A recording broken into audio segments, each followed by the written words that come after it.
spiritualité et la chrétienté. Fidèles utilisateurs de la média Business Télévision, hein, c'est ça la thématique qu'on a choisi pour vous, pour essayer de réfléchir ensemble avec vous aujourd'hui.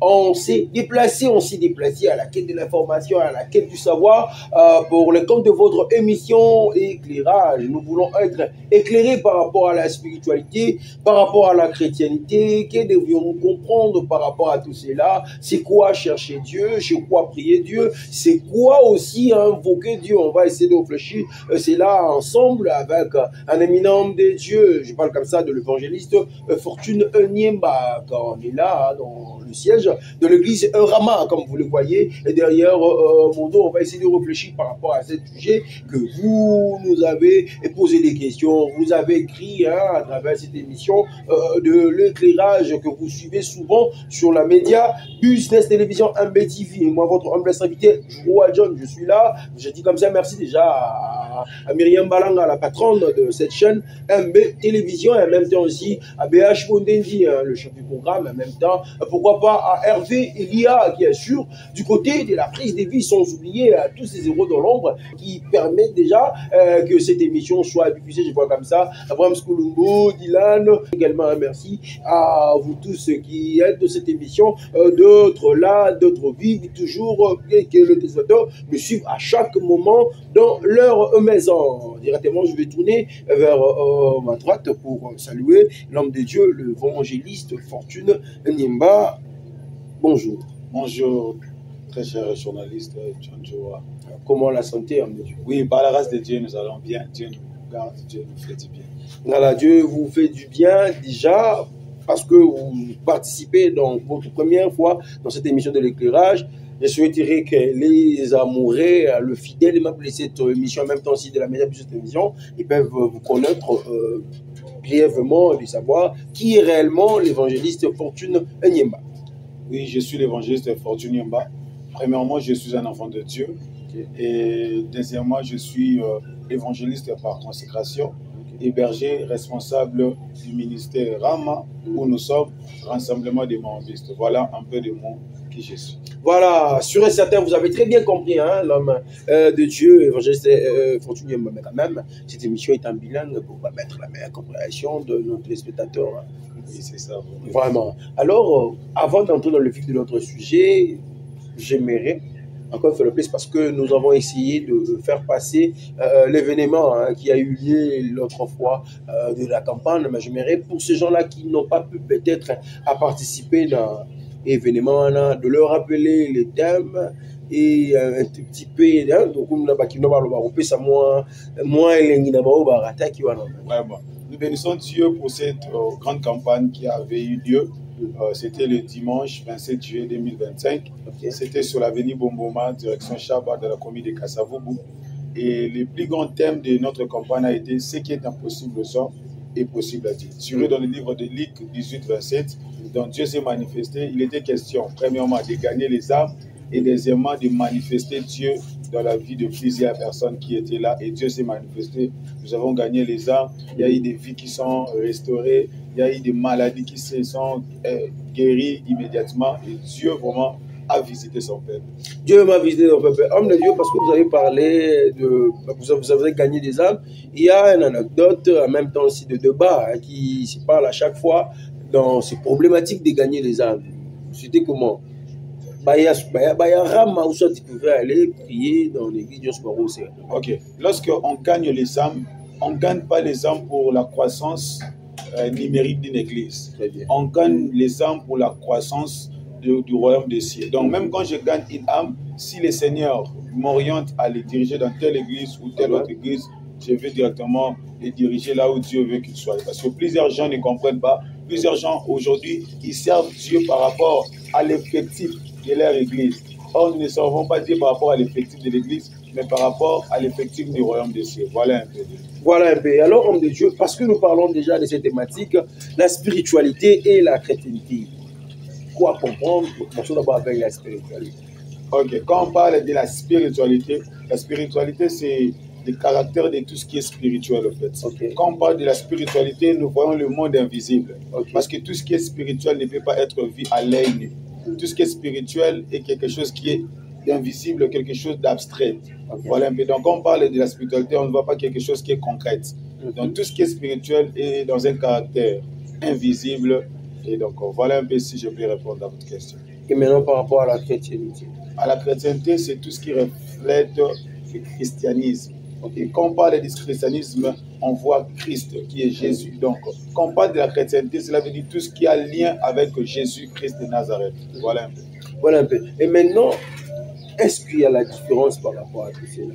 Parce que il y a d'autres chrétiens qui se disent chrétiens, mais ils ne sont pas spirituels. Il y a d'autres personnes qui se disent que je crois en Jésus, mais il n'est pas chrétien. Il se dit que nous, on est beaucoup plus dans la spiritualité. Ok. Il s'avère très important à savoir que toute personne spirituelle n'est pas chrétienne. Ok. Et il s'avère très important. Parce que quand on parle de la spiritualité, il y a plusieurs dimensions. Et il y a plusieurs branches de la spiritualité. Parce qu'un sorcier aussi, c'est quelqu'un qui est spirituel. Oh. Un magicien, c'est quelqu'un qui est spirituel. Un occultisme, c'est quelqu'un qui est spirituel.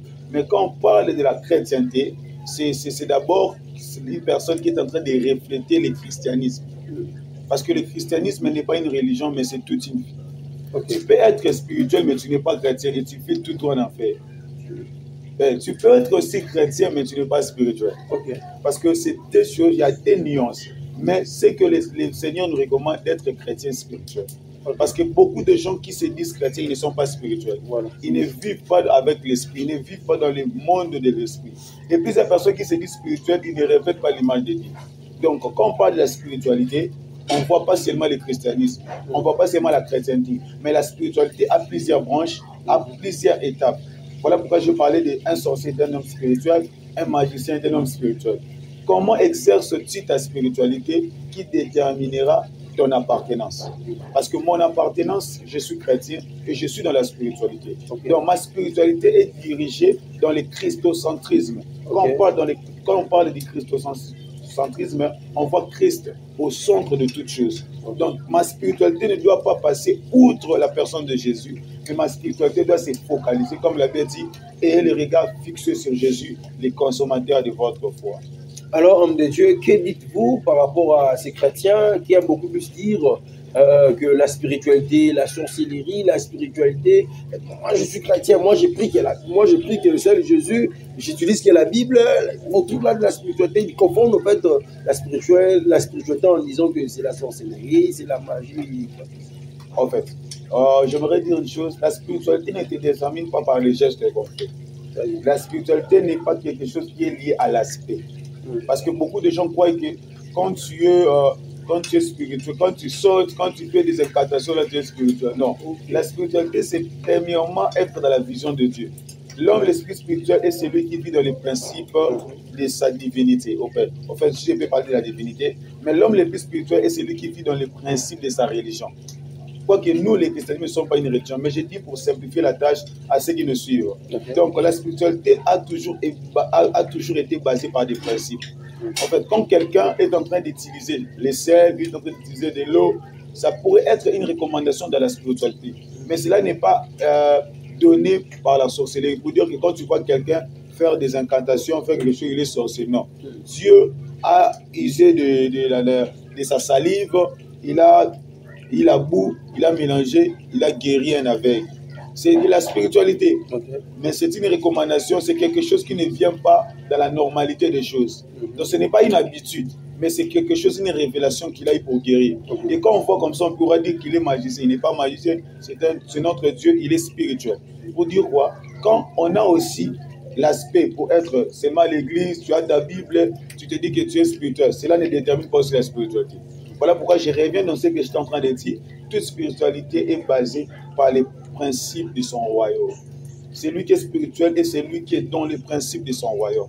Si nous devons dire, c'est dire que nous sommes spirituels, compte tenu des principes que nous sommes en train de respecter dans notre marche ou bien dans notre royaume.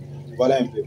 Homme de Dieu, le chrétien, faible dans le miracle, faible dans ce que nous pouvons voir, mais ces gens-là c'est l'homme qui s'appelle spirituel, ils font de choses plus que les chrétiens. Avez-vous déjà entendu parler de ça? Oui, ça circule beaucoup plus, surtout de nos jours, dans ce système de monde où plusieurs personnes parlent. Et dans la toile et dans toutes les plateformes de nos réseaux sociaux d'aujourd'hui, nous écoutons, nous lisons, nous voyons. Les chrétiens, parce qu'à la Bible, bon, ils ne font rien. Mais nous, les gens, on va au calcul spirituel, tout ça. Ok, j'aimerais répondre à cette question. En fait, beaucoup de gens aujourd'hui dans le christianisme ne sont pas vraiment des chrétiens. Pourquoi dire? Quand on parle des chrétiens, et c'est cette personne qui reflète Jésus. Et si nous parlons de Jésus, Jésus était venu sur la terre et la vie de Jésus sur la terre était un enseignement. Et Jésus lui-même était un enseignant. Tout ce que Jésus a fait sur la terre, c'est juste un enseignement. Voilà pourquoi Jésus avait multiplié les pains et les poissons, Jésus a transformé l'eau en vin, Jésus a marché sur la mer. Tout ce que Jésus a fait, si c'était dans ces temps ici, il n'y a aucun sorcier, aucun occultisme qui pourra se comparer à Jésus dans notre époque. Mais aujourd'hui, nous les chrétiens, Jésus nous a dit que nous allons faire plus que lui, il a fait sur la terre. Aujourd'hui, si nous ne le faisions pas, c'est parce que nous ne sommes pas dans les normes de notre spiritualité. Ce n'est pas parce que tu te dis chrétien que tu peux tout faire. En fait, le christianisme pèse par rapport à ta discipline. En fait, toute personne qui dit que Jésus ne se manifeste pas dans la vie de toute personne qui dit que Jésus manifeste toi.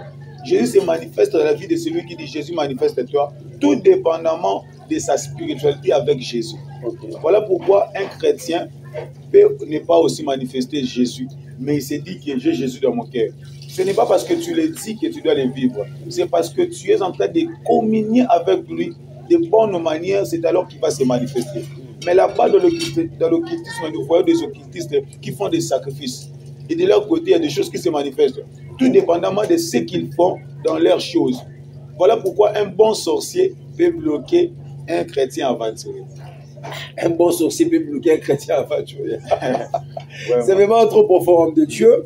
Alors, comme je venais à peine de le dire dans l'annonce, les utilisateurs veulent savoir aussi également, parce que apparemment ça chauffe sur la tête, c'est quoi prier, c'est quoi chercher Dieu et c'est quoi invoquer Dieu.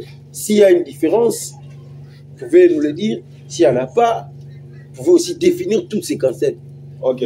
Vous avez dit c'est quoi prier, c'est quoi chercher Dieu, c'est quoi invoquer Dieu. J'aimerais d'abord enlever ce qui est au milieu, chercher Dieu, parce que tout ce qu'on est en train de faire, invoquer, prier, c'est chercher Dieu. Voilà, donc on est en train d'enlever d'abord chercher Dieu, parce que toutes les deux actions, c'est chercher la face de l'Éternel. Mais il y a une différence entre prier et invoquer. J'aimerais descendre plus bas pour expliquer à nos chers téléspectateurs qui sont en train de nous suivre en ce moment. Quand on parle de prier, depuis les codis, Monzaï a enseigné, prier c'est dialoguer, prier c'est converser, prier c'est parler à Dieu. Quand on parle de la prière, on voit un dialogue. Et tout ce qui est lié à un dialogue n'est pas personnel. Parce que je ne peux pas dialoguer avec moi-même. Quand on parle de dialogue, cela veut dire on sous-entend qu'il y a une personne. Parce que j'ai dit que je dialogue avec vous, donc nous sommes aidés. Et quand on parle de la prière, c'est dialoguer avec Dieu. Et quand on parle de dialoguer, on voit des actions. Dans dialoguer, on voit que je n'ai pas le monopole de la parole. C'est-à-dire, je parle et je suis en train d'écouter. C'est-à-dire, quand je dialogue avec Dieu, je dis que je parle à Dieu. Il y a des moments aussi j'écoute Dieu. Mais quand on parle de l'invoquer, invoquer n'est pas un dialogue. Oh, oui. Invoquer, c'est de faire appel à Dieu. Vous comprenez bien? Invoquer, c'est de faire appel à une divinité. Parce que toute prière n'est pas invocation, mais toute invocation est une prière. Oh, oui. Toute prière n'est pas invocation, mais toute invocation est une prière. Toute prière, ce n'est pas invoquer. Parce qu'il y a beaucoup de sortes de prières. Invoquer, c'est de faire appel. Mais quand on parle de la prière, il y a la prière d'adoration, il y a la prière de supplication, il y a la prière, il y a beaucoup de sortes de prières, prière de combat. Mais quand on parle de l'invoquer, c'est quand on est en train de demander une manifestation urgente de Dieu. Donc faire appel. L'invocation est même dans le monde des ténèbres. Vous verrez une chanson qui commence, on est en train de dire tel, manifeste-toi. Il y a beaucoup de chansons. Tel, nous sommes en train d'invoquer. Là, là c'est l'invocation. C'est l'invocation. Mais ce n'est pas une prière. Vous comprenez ça? C'est l'invocation. Mais toute prière n'est pas invocation. Mais toute invocation, c'est une prière. Est-ce que vous me comprenez? Donc quand on dit invoque tel esprit, manifeste-toi, c'est une prière. Mais quand je dis que je suis en train de prier, je suis en train d'adorer, ce n'est pas l'invocation. Quoi que Dieu peut se manifester, mais ce n'est pas l'invocation. Voilà pourquoi la Bible dit invoque-moi, je te répondrai. Quand dans la dimension de l'invocation, Dieu descend pour traiter un cas de toute urgence. Parce que si la prière et l'invocation étaient une même branche, Dieu n'allait pas dire invoque-moi. Dieu allait dire prie seulement. Mais quand on dit invoque-moi, cela veut dire quand Dieu descend, il descend pour donner une révélation, pour traiter quelque chose. Donc toute prière n'est pas invocation, mais toute invocation est une prière. Donc voilà un peu. Prière nyonso. Et ça, invocation. Mais invocation, et elle est prière. Alors, homme de Dieu, qui peut invoquer Dieu? Il faut atteindre quelle dimension, parce que vous avez parlé de ça. Voilà. Et comment invoquer Dieu? Là-bas, j'ai aimé votre question. Et j'aimerais dire à une personne quelque chose de très important. Tout le monde est appelé à prier, mais tout le monde n'est pas appelé à invoquer. L'invocation, c'est un caractère réservé dans l'intimité.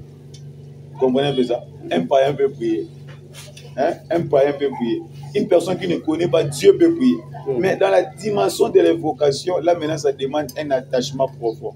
Un païen ne peut pas invoquer. Parce que l'invocation, c'est un caractère de ce qui est profond. Et tout ce qui est profond est réservé qu'au Fils. Parce que quand Abraham voulait monter à la montagne, il a dit à ses disciples, attendez-moi, moi et mon fils, nous allons monter pour adorer. Donc la dimension la plus élevée n'est pas réservée à tout le monde. La dimension la plus élevée est réservée à ceux qui sont intimes. Voilà pourquoi quand on parle de l'invocation c'est pour nous les enfants de Dieu, ceux qui sont intimes à Dieu. Voilà pourquoi Élie peut invoquer, Jérémie peut invoquer, mais les prophètes de Baal ne peuvent pas invoquer Dieu. Voilà. Donc le caractère de l'invocation est lié et dédié à ceux qui sont dans l'intimité avec Dieu. Mais un païen peut prier. Quelqu'un peut entrer ici à l'église et comment il dit prie. Comment je dois prier? Je prie au nom de Jésus, je prie au nom de Jésus. Mais l'invocation, il peut invoquer comme ça, Dieu ne se manifeste pas. Voilà pourquoi beaucoup de gens invoquent Dieu, Dieu ne se manifeste pas. Parce que l'invocation est un caractère, est une autre dimension par rapport à la prière. Donc voilà un peu si je peux vous répondre. Alors maintenant, comment invoquer Dieu? C'est ça ma deuxième Comment question. invoquer Dieu? Pour invoquer Dieu, tu dois d'abord être enfant de Dieu. Tu dois recevoir le Seigneur Jésus comme sauveur. Et tu dois aussi développer une intimité profonde. Voilà pourquoi il y a des gens qui donnent à nos ennemis, qui sont les diables, ces acolytes, de l'ampleur pour dire, voilà, vous êtes tel pasteur, faux prophète. Pourquoi? Parce que nous, les chrétiens, nous ne cherchons pas à bien dire. Et quand tu es devant un public, tu dis quelque chose, ce n'est pas ça. Bien, tu prophétises, tu tapes à côté. Bien, tu dis miracle. Qu'il soit guéri, quelqu'un n'est pas guéri. Les gens commencent à parler. Pourquoi? Tu n'as pas encore bien cherché Dieu. Dieu, pour invoquer un Dieu qui veut se manifester puissamment dans toute urgence, tu dois être une personne intime à lui. Parce que beaucoup de gens invoquent aussi, croient invoquer mais n'invoquent pas. Tu ne développes pas une intimité avec Dieu. Et maintenant les gens, nos détracteurs disent, ah voilà, et s'imiter, voilà, il n'a pas dit, voilà. Pourquoi? Beaucoup de chrétiens sont liés. Beaucoup de chrétiens sont bloqués. Beaucoup de gens qui partent à l'église, les choses n'avancent pas. Pourquoi? Il y a une dimension, ta vie de prière. Parce que quand Jésus dit, dans le lac de Génézareth, quand Jésus est arrivé là-bas, il a dit à Simon-Pierre, avance en pleine eau. Simon-Pierre péchait toute la nuit, il n'a pas eu. Le caractère de ce qui est profond attire toujours de grandes choses. Il a dit, avance en pleine eau.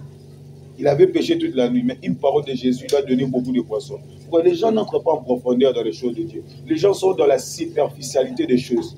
Or, Dieu ne bénit pas ceux qui sont dans la superficialité. Dieu bénit ceux qui sont dans la profondeur. Voilà un peu, donc, si je peux répondre à ça. Alors, homme de Dieu, je reste toujours par rapport à ces problèmes de l'invocation de nom de Dieu. Alors, vous avez parlé de l'intimité. Comment devenir intime de Dieu? C'est ça la question.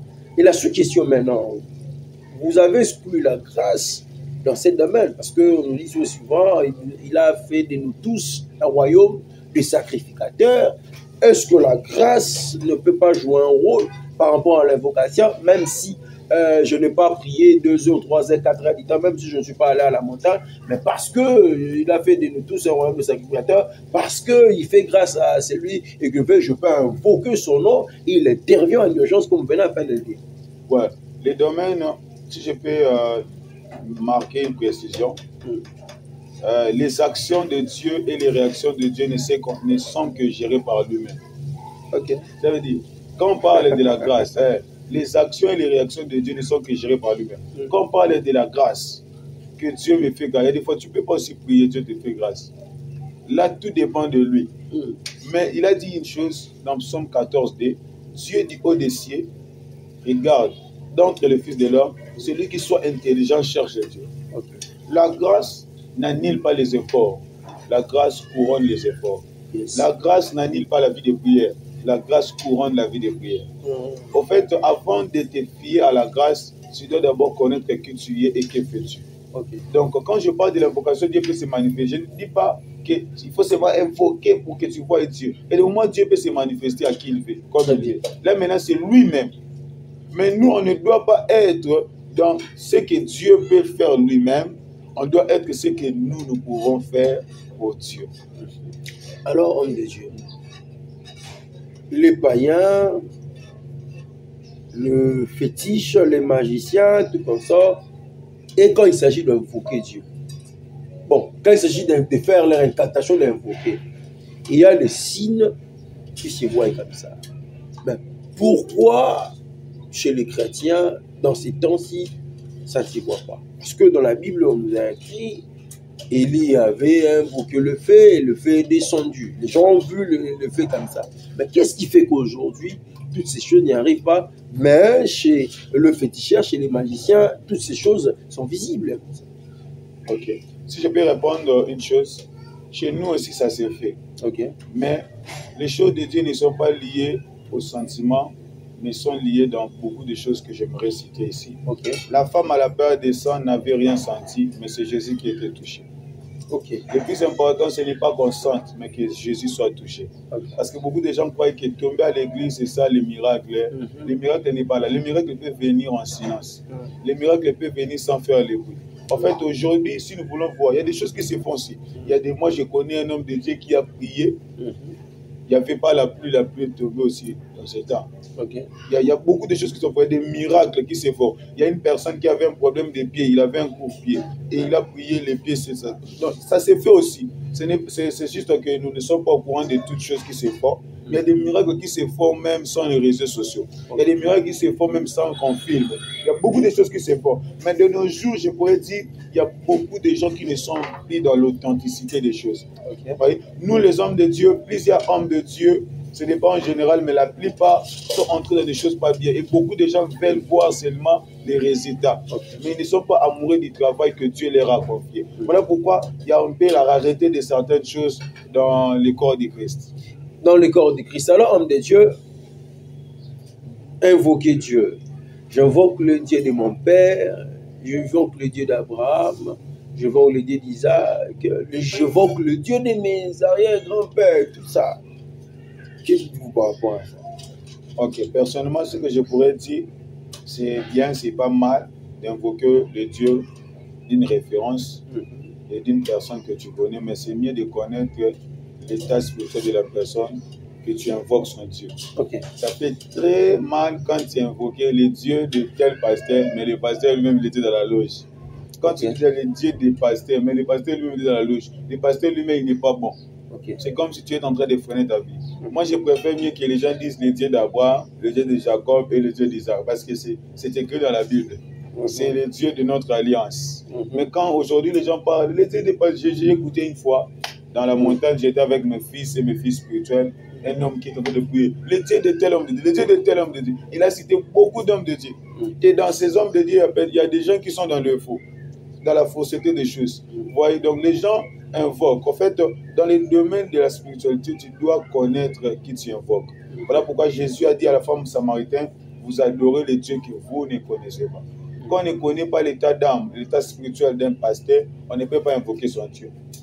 Vaut mieux que je dise mon Dieu, parce que je sais en qui j'écris, moi, Fortuny Yemba, j'écris au Dieu vivant, le Dieu qui a créé les cieux et la terre. Donc voilà un peu. Pour mettre une personne en référence, il doit connaître d'abord son état spirituel.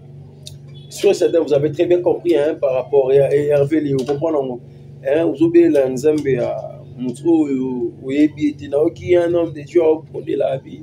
Vous avez l'ensemble à Coronaviso. Vous avez Coronaviso. Ko ya bango avec serviteur de Dieu to nzambe pour tout les donc tout ça donc sur un certain nombre de Dieu nous a éclairci par rapport à cela. Homme de Dieu, on nous dit que en réalité dans l'homme c'est l'esprit. C'est la Bible qui le dit. Et en même temps aussi c'est le spirituel qui domine le physique. Comment expliquer cela? OK. Au moment où c'est la chair qui domine apparemment. Dans ce temps, c'est la chair qui colonise l'Église de Dieu aujourd'hui. Vraiment. Il faut savoir une chose très importante.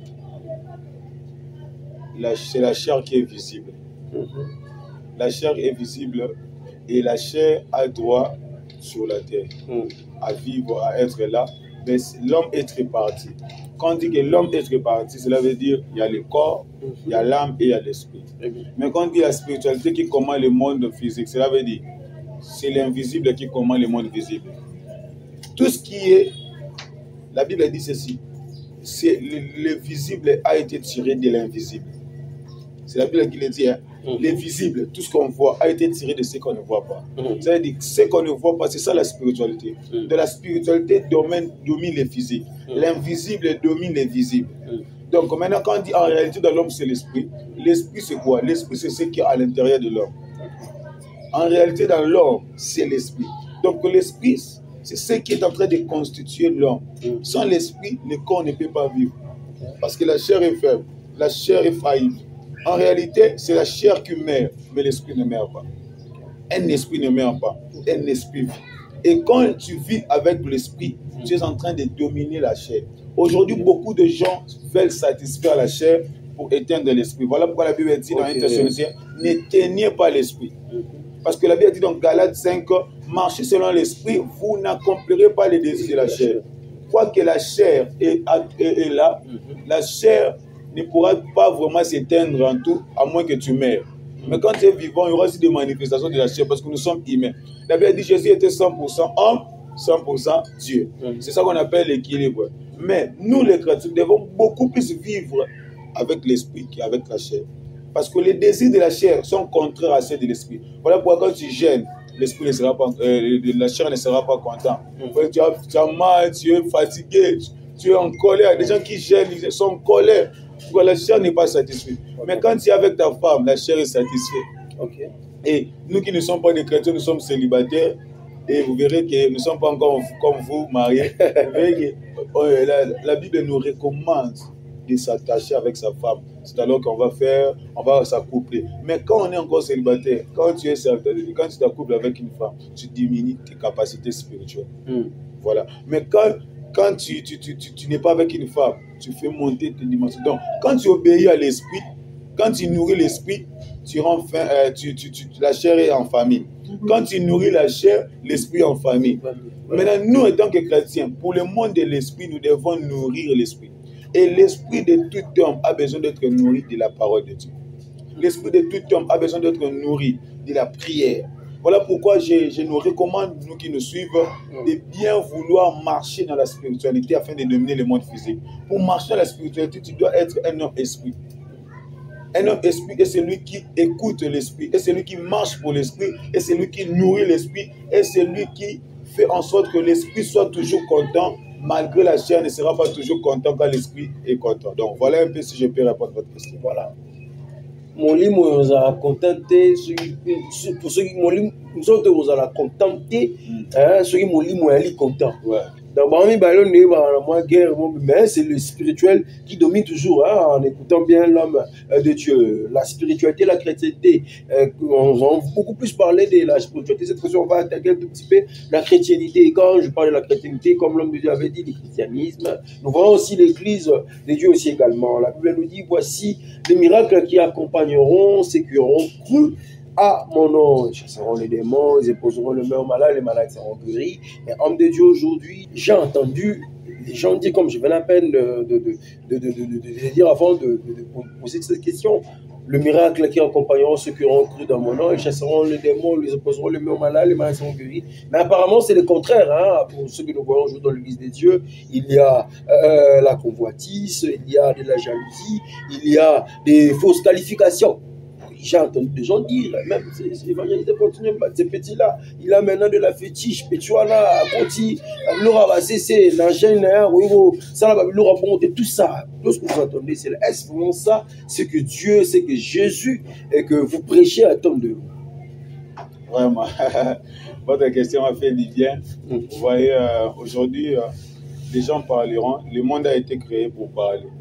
On ne peut pas faire taire tout le monde qui ne nous aime pas.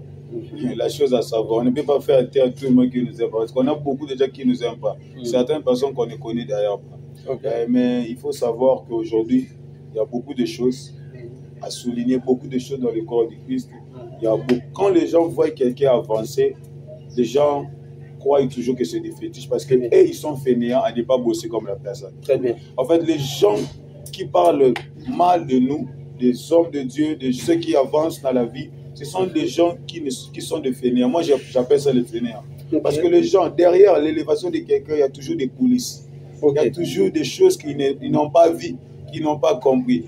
Aujourd'hui, l'élévation a toujours été donnée en première vie chez les diables. Quand quelqu'un bénit, on dit le diable quitte. Mais les gens oublient que c'est Dieu qui bénit. La première des choses à savoir, le diable est une créature. Une créature ne peut pas bénir. Mais c'est le créateur qui bénit la créature. Voilà pourquoi nous qui avons l'éternel devons être fiers de Dieu. Aujourd'hui, il y a plusieurs cas d'empoisonnement, même moi aussi j'ai été victime de cas d'empoisonnement, de tentatives et tout. Mais les gens ne savent pas mon histoire.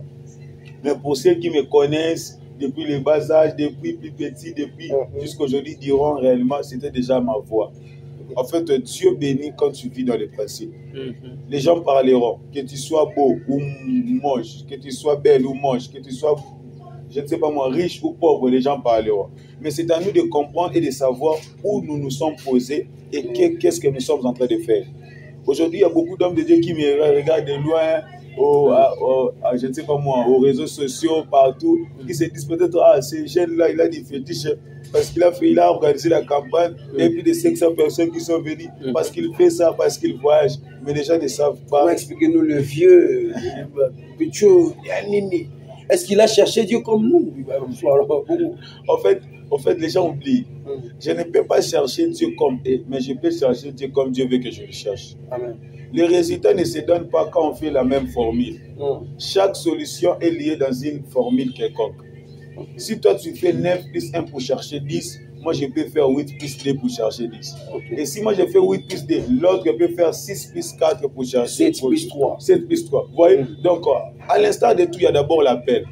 Dieu fait grâce à qui il fait comme il veut, mais il y a la grâce commune. La grâce commune, c'est quoi? C'est le souffle de vie. On a une grâce commune. Vous et moi, on a une grâce commune. Le souffle de vie. Mais la grâce qu'on appelle la grâce particulière. Vous avez votre grâce particulière. Vous voyez, vous avez la grâce. Vous êtes marié avant moi. Vous avez la grâce. Vous êtes marié avant beaucoup de gens. C'est votre grâce. Bon, moi, je ne peux pas venir là. Comment tu t'es marié? Qu'est-ce que tu as fait pour te marier? Non. Là, c'est votre grâce particulière. Moi, j'ai une grâce commune avec vous, c'est le souffle de vie, parce que je suis aussi vivant. Moi aussi, à mon tour, je dois m'attendre à la grâce que Dieu va me faire. Un jour, peut-être, une année, peut-être, vous allez venir avec madame, votre madame, maman, Plamedi Djouro. Vous allez venir dans ma fête de mariage, et ça sera peut-être, je ne sais pas quel jour, quelle année, ça sera aussi la grâce que Dieu m'a faite. Donc, que chacun de nous puisse savoir que Dieu travaille avec la patience, Dieu travaille avec la grâce, et Dieu travaille comme bon lui semble.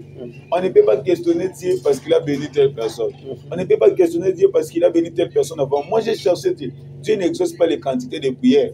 Dieu n'exauce pas les quantités de prières. Mais Dieu exauce la qualité de ta foi et la qualité de ton cœur. Parce que beaucoup de gens qui prient beaucoup, mais tu n'as pas un cœur à aider, tu n'as pas un cœur à soutenir les autres. Peut-être ils ne savent pas que moi j'ai beaucoup investi aussi dans la sémence. Les gens qui me connaissent, ils savent, mon entourage est là, ils savent que moi je sème. Moi, je peux avoir un téléphone, immédiatement, si quelqu'un me touche, je donne, sans discuter. Je peux avoir l'argent comme ça, je donne, sans discuter. Les gens peuvent en témoigner. Pour dire quoi? Je donne seulement l'exemple pour savoir, dans l'élévation d'une personne se cachent aussi certains efforts que toi, tu n'as pas fait. Donc, voilà un peu si je peux répondre. Mais pour savoir, aujourd'hui, il y a trop la jalousie dans le corps de Christ. Voilà pourquoi j'invite même à m'attacher avec beaucoup de gens. Parce qu'aujourd'hui, si l'attachement a toujours eu des conséquences de nos jours. Quand tu t'attaches avec certaines personnes et après tu verras des choses pas bien. Je préfère être dans la solitude avec mon équipe, avec mes frères et on file tout droit dans les sommets là où Dieu veut nous voir. Voilà, là où Dieu veut nous voir. Dans la chrétienté, quelle est la place que vous mettez la prophétie? Ok. La prophétie premièrement dans la chrétienté a toute la place, je peux dire. Parce que la prophétie, c'est la révélation. Et il a bien dit, mon peuple est péri faute de connaissance. Or, la connaissance, c'est la lumière. Et la lumière, c'est la révélation. Et la Bible dit ceci, sans la révélation, la Bible dit, ça m'échappe d'ailleurs, la Bible dit, là où il n'y a pas la révélation, les peuples est sans frein. Okay. Ça veut dire, quand il n'y a pas la révélation, les peuples partent de l'accident. Donc, la prophétie, c'est ça. Et la prophétie, c'est la parole de Dieu. Okay. La prophétie, c'est le langage de Dieu. Dieu peut parler au travers de la parole. Sans la prophétie, l'Église ne peut pas exister. Quand je parle de la prophétie, ce n'est pas Dieu dit. Non, la prophétie par excellence, c'est la parole. Okay. La prophétie, c'est l'ainsi dit l'Éternel.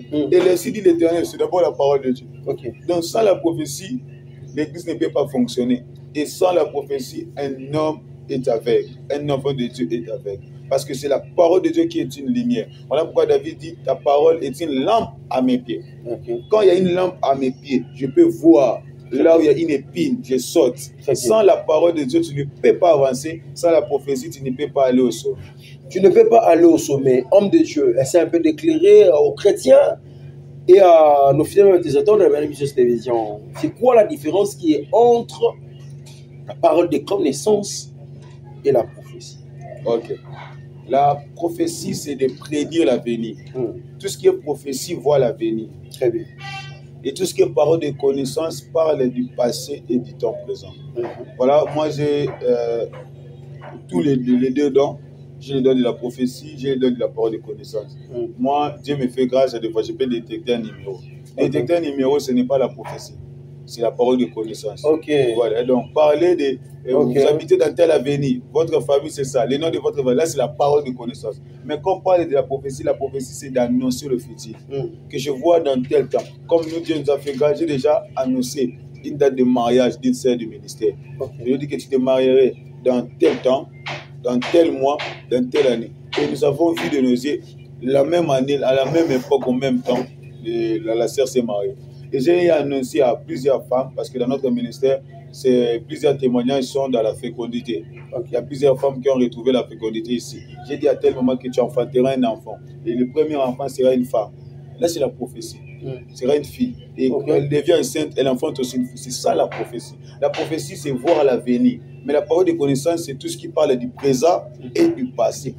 Donc, voilà. Voilà, alors, homme de Dieu, parce que vous avez parlé de numéros, toutes ces choses-là, mais apparemment, il y a des gens qui ne croient pas en ça. Oui. Numéro, magicien. Et même ces phénomènes, il y a Talabou et on a tout qu'on sort là. Comment vous trouvez cela? Non. En fait, Dieu se manifestera par rapport à ce que tu conçois dans ton esprit. Moi, je n'ai pas parlé aux autres ici dans ces ministères, là où nous sommes. Tu peux appeler un fidèle. J'ai déclaré dans la vie d'une maman. J'ai dit, quand tu rentreras chez toi, dans ton compte bancaire, tu verras l'argent. Dans le compte bancaire de ton enfant, tu vois. Elle est rentrée, elle n'avait pas d'argent. Chez ça, dans le compte bancaire de sa fille a mis $700. C'est toi qui as envoyé ou... Non, pourquoi envoyer beaucoup d'argent comme ça? Je n'avais pas envoyé. Et il y a aussi beaucoup de témoignages, comme les numéros. Les jours de la campagne, j'avais détecté un numéro. Il y avait plus de 500 personnes. J'ai dit, qui s'appelle Patrick? Il est venu, j'ai détecté le numéro d'une personne qu'il connaissait. Donc les gens qui ne croient pas à cela, ce sont des gens qui limitent Dieu. Il y a aussi des fausses prophéties, fausses prophéties. Il y a aussi des montages. Il y a des gens qui font des maquiona, comme on dit. Mais pour nous qui sommes dans le vrai, on ne doit pas se référer à ça. On doit travailler par rapport à ce que Dieu dit. Voilà pourquoi si quelqu'un ne croit pas, voilà pourquoi Dieu fait toujours des choses, on peut te localiser. Voilà. Vous voyez, des gens qui ne croient pas qu'ils viennent au ministère, je les localise. Oh, c'est vrai, c'est ça, c'est ça. Pour dire quoi? On ne fait pas pour que les gens soient contents de nous, mais pour accomplir la volonté de Dieu. Donc je ne prophétise pas pour plaire à l'homme, mais je prophétise quand Dieu fait annoncer son ainsi dit à son peuple. Il m'utilise seulement. Ce n'est pas moi qui prophétise, mais c'est Dieu qui me parle pour édifier son église. Donc, voilà, alors, homme de Dieu, on va en finir avec cette question venant de Moses Massidier, c'est lui qui a posé cette question. Il aimerait savoir, peut-on prophétiser faussement et être un vrai prophète? Oui. Là, je dirais oui, même en criant. Tu peux être un vrai prophète, mais tu donnes une fausse prophétie. Maintenant, c'est par rapport à ta compréhension de ce que Dieu t'a dit. Hein? C'est par rapport à comment. Parce que quand on parle de la prophétie, c'est l'ainsi dit. C'est Dieu qui t'a parlé. Mais quand toi, tu reçois l'ainsi dit d'Éternel, tu peux aussi mal le comprendre. Ok. Ouais, Dieu peut te dire que telle personne, Dieu te parle de janvier. Toi, directement, maman, tu es né au mois de janvier. Or, Dieu n'avait pas parlé de janvier pour la date de naissance. Janvier, qu'il veut bénir telle maman. Maintenant, quand tu vois seulement janvier, directement janvier, la maman dit devant tout le monde, non, je ne suis pas né en janvier. Ah, c'est que Dieu. Donc, la prophétie diminue son effet par rapport à celui qui la conçoit. Okay. Quand Dieu te dit parle, tu dois parler comme il t'a dit. Mais aujourd'hui, les gens traitent encore la prophétie dans son esprit. Okay. Vous voyez comment j'ai le message de quelqu'un. Je ne parle pas d'abord. J'analyse. Tu m'as parlé de 17. 17, c'est quoi? Au 17, il va faire quelque chose. Ah, le 17. Mais au 17, c'est le jour qu'il est né. Je vais dire directement. Donc, celui qui reçoit la prophétie, il peut être un vrai prophète, mais il donne un faux message. Par rapport à sa compréhension, il n'a pas bien compris ce que Dieu lui a parlé. Donc voilà, un vrai prophète peut donner une fausse prophétie. Parce que l'intelligence aussi peut primer. Hein. Dans ton esprit, tu peux être distort aussi un moment. Tu dis quelque chose qui n'est pas ça. Voilà. Parce que c'est Dieu qui ne parle que dans la totalité. Voilà. Mais tout le monde peut aussi commettre une erreur. Voilà, tout le monde peut commettre aussi une erreur rapidement parce que l'homme déjà a dit, Hervé Lia Moïse Massidier, il y a un ami prophète qui m'a rencontré, une chose à dire, à tellement pour soi une dame, dans l'esprit à moni, bablo vert, hein, alors ma petite vert, yemba mora, il m'a monté qu'à pour nous,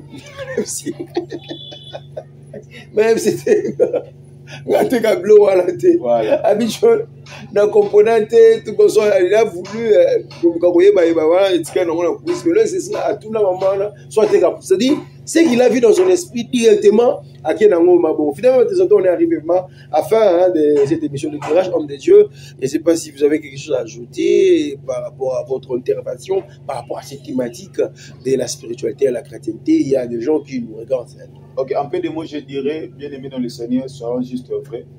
L'œuvre de Dieu n'est pas une compétition. L'œuvre de Dieu, c'est une mission que Dieu nous a donnée. Voilà. On ne sert pas Dieu pour la visibilité des hommes, mais on sert Dieu pour accomplir ses intérêts. Donc, premièrement, visons les intérêts de Dieu. Et deuxièmement, utilisons le don que Dieu nous a donné afin de ne pas être jaloux de ce que l'autre fait. Parce que beaucoup de gens ont aussi des potentialités qu'ils n'exploitent pas. Vous voyez, les gens vous voient travailler, mais peut-être eux aussi, ils ont des potentialités, mais ils sont encore à la maison. Donc, on dit tout le monde peut devenir tout le monde. Voilà. Mais ce n'est pas tout le monde qui fait toutes choses pour être comme tout le monde. Pour dire quoi, si tu veux avoir les résultats, tu dois être amoureux du travail. Moi que vous voyez ici, je suis très jeune, hein, par la grâce de Dieu, mais je bosse pour Dieu. Et mes frères connaissent, moi j'aime bosser. Moi je ne regarde pas de gauche à droite. Moi je regarde ma vie et je regarde ce que Dieu veut de moi et j'avance. Soyez patient, attendez les bons moments. Les paniers circulent encore. Chaque personne a sa saison. Comme chaque fruit a aussi sa saison. Voilà, finalement, ici, nous sommes à la commune de Kassavoubois, l'avenue Njoulou, numéro 51, hein, entre Chaba et Gambela. C'est le siège de l'église Rama, l'homme de Dieu évangile des fortunes. Quand même, vous pouvez passer votre numéro, c'est là qui aimeront vous contacter peut-être. Ok, mon numéro c'est le plus 243 85 44 25 418. Plus 243 85 44 25 418. C'est mon numéro WhatsApp, sur Facebook, je suis là, évangéliste Fortune Yemba, même sur TikTok.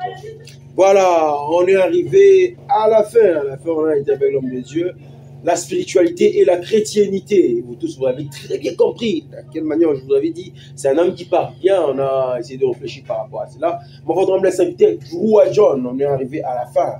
L'éclairage d'aujourd'hui, nous sommes déplacés à la quête toujours de l'information, à la quête du savoir.